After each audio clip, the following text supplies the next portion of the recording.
வியாழக்கிழமை இந்திய ராணுவத்தினர் ராட்சத பொக்லைன் இயந்திரங்களை ஆற்றுக்குள் இறக்கி நிலச்சரிவால் உருக்குலைந்த முண்டக்கை பகுதிக்கு சென்றனர். அத்துடன் 4 மோப்ப நாய்களையும் தங்களுடன் அழைத்துச் சென்று தேடுதல் வேட்டையை தொடங்கினர். பொக்லைன் இயந்திரங்கள் உதவியுடன் மண்ணில் புதைந்த வீடுகளை தோண்டி அதில் யாரேனும் இருக்கிறார்களா என தேடினர்.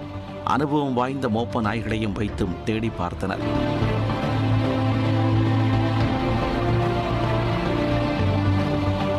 ராணுவத்தினர் நீண்ட நேர தேடுதலுக்கு பிறகு முண்டக்கை கிராமத்தில் 7 உடல்கள் மீட்கப்பட்டன.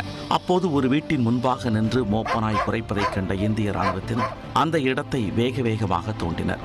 இதில் கட்டட இடிபாடுகளுக்கு மத்தியில் 45 வயது மதிக்கத்தக்க ஒருவர் தன்னை காப்பாற்ற யாரும் வரமாட்டார்களா என்ற ஏக்கத்தோடு உயிரை கையில் பிடித்துக் கொண்டு இருந்ததை கண்டுபிடித்தனர். உடனடியாக அவரை மீட்ட இந்திய ராணுவத்தினர் 2.5 கிலோமீட்டர் தூரம் மலைக்கு கீழ் கொண்டு வந்து அவருக்கு முதல் உதவி சிகிச்சை அளித்தனர்.